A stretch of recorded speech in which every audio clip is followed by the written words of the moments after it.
Now, let's get into it with our guests. Remember when I said that we wanted to get hard-hitting stuff? Now, with us today is one of my good friends, one of the smartest people that I know, and one of the most creative innovators around that I've met, period. He's the CEO of Nooklyn, which is a tech-powered real estate brokerage. And a platform for New Yorkers to find rooms, homes, jobs, and more. But what it really is, it's a company that's figured out how to come into an industry that's done things a certain way for years and years and decades, and then just come in there. I don't want to say disrupted, but just innovated, brought creativity, hustle, entrepreneurship, and they're just crushing it. They've been named one of the fastest growing brokerages in Brooklyn. They've won awards for innovation in an industry that has very little, and I'm so excited to have him here today. Welcome, Moiz, CEO of Nooklyn. What's up, man? Pretty good. How's it going?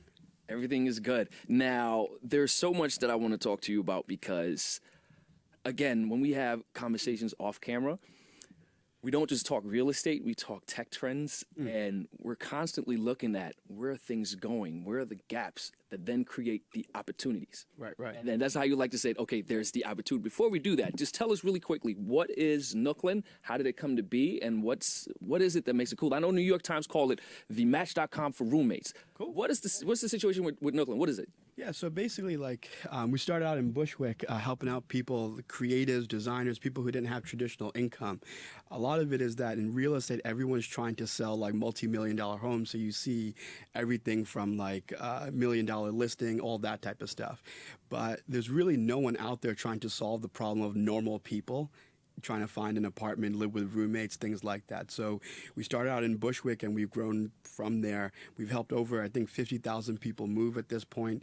This is actually our 10th year in business. And then all along the way, we've automated the real estate aspect, the whole backend aspect of it. And so we've made it easier and easier for people to transact. They can apply, they can pay, the whole process. And so hopefully we just want to keep going in that direction. Right, and there's a number of things here. One of the things that's been happening with New York real estate, San Francisco real estate, that there are a lot of people that are moving away from the big cities. Right. In spite of that, you figured out how to still maintain and even grow your business in the pandemic. How have you done that? How have you been able to fill that gap? And how have you actually helped apartment owners you make sure they survive, so they have housing that they don't lose, but at the same time finding people places to live? How have you maneuvered that?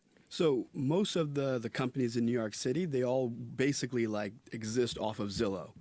So to me, I think it's a big mistake to have one company generate all of your demand.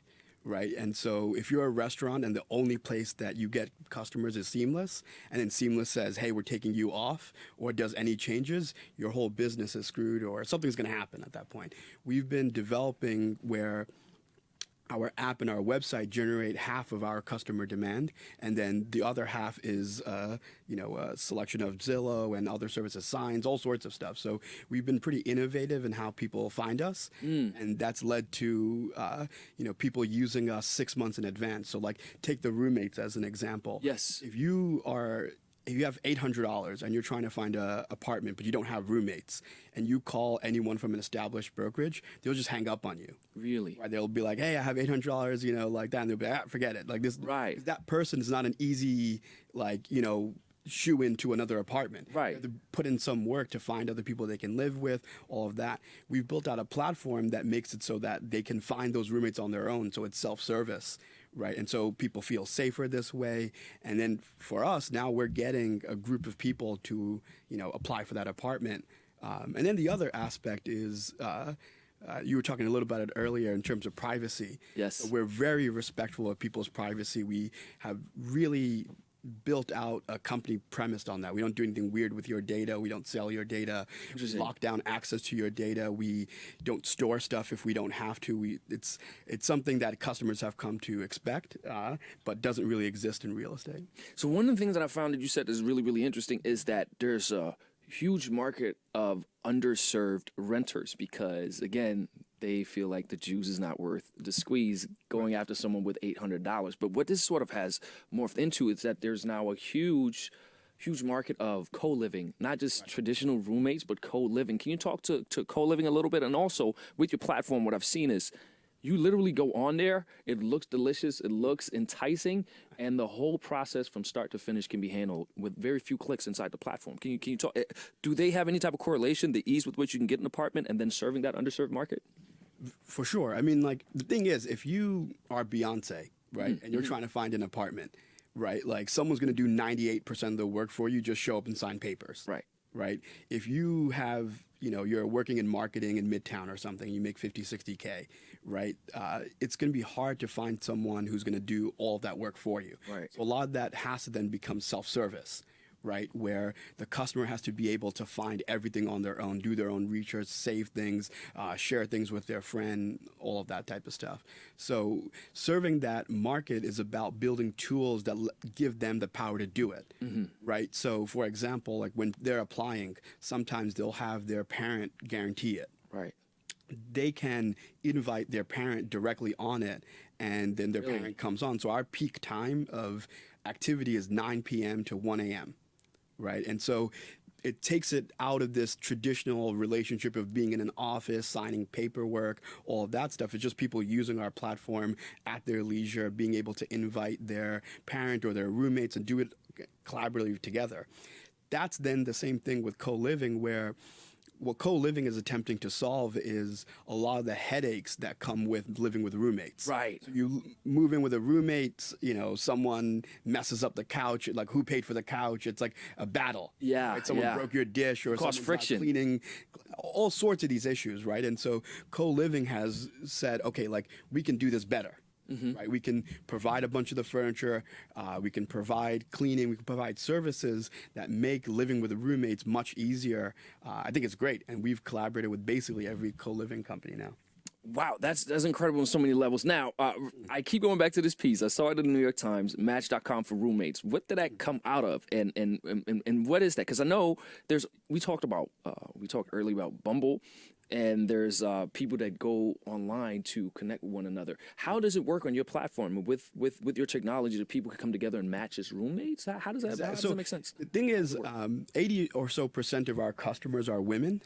And so it's kind of this actually very similar philosophy to Bumble in this way, which is that when women are using these services, there's all sorts of creepy people, like I'll feed at night, like you can stay if you clean, all sorts of harassment, all sorts of terrible things that, when you think about the story of that young woman who's starting her career and moving to the city for her first job, and the first thing that she gets hit with is, your worth is somehow correlated to your body or something like that. And so what we've done is kind of build a digital bouncer in Nooklyn, where in order to use the roommate service, you have to take a selfie, take a picture of the front of your ID, the back of your ID, and we do face matching to make sure you are who you say you are. Really? And what that's done is basically we have no harassment, at least on our platform, where people feel comfortable sharing where they want to live to, what their budget is, right? It's a lot of sensitive information. Now, one of the things also, actually, I want to ask you this. How did you come from your journey to where you are now to become CEO of Nooklyn? How did that come together? It's kind of a wild story. So I started another company. It was fintech for higher ed. So it was helping people process payments for student clubs at my university.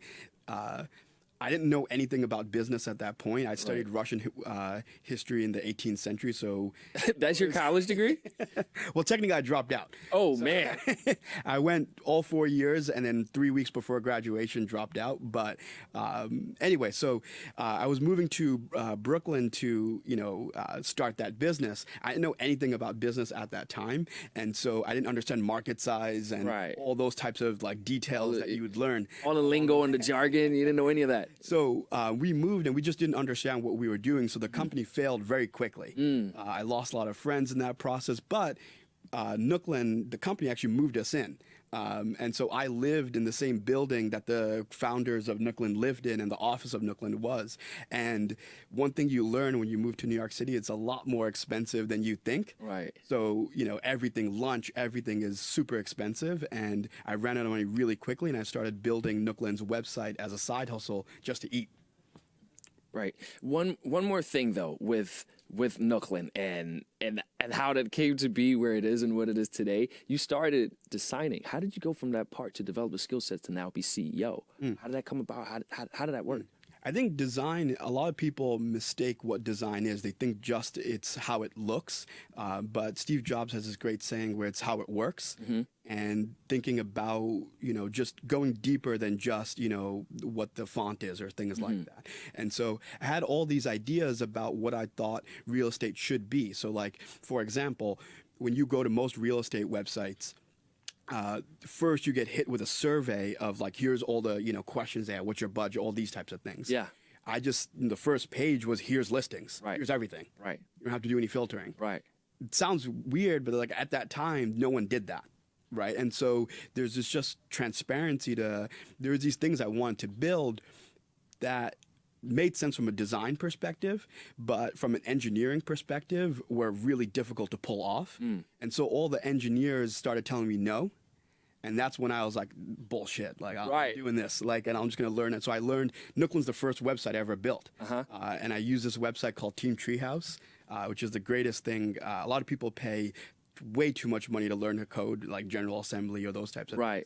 I paid $9 a month, learned how to code in like 6 months. Really? And so basically we figured, I didn't have money to give school, so. Right, that's actually a really interesting tidbit and something people can take away. $9, you learn how to code and you can go out there and eventually, when you live in proof, you become CEO of a multi-million-dollar business. Now, before we wrap it up, I want to touch on one point. You were the one who told me, you sent me a text about GameStop and Reddit. And I said, what are you talking about? He's like, look, it's going up like crazy. Right. One of the things that you're tremendously adept at and so skilled at is spotting trends. And you saw the thing with GameStop, but in reality, you're really good at spotting tech stocks that's going to blow up in the future. Not that people should take this as financial advice, but what is it that you look at from a tech stock that helps you spot these trends and see where things are going in the future?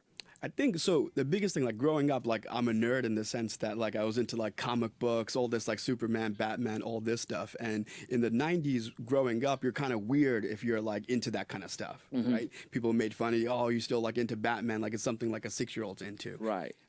But what happened over the course of our lifetimes is that internet culture and nerd culture became mainstream culture. Interesting. Right. So the internet went from this place where like weirdos like me or, nerds like me were using it when we were 9 years old to like find out like what was happening on some wrestling match or something like that. And it turned into, people's lives online.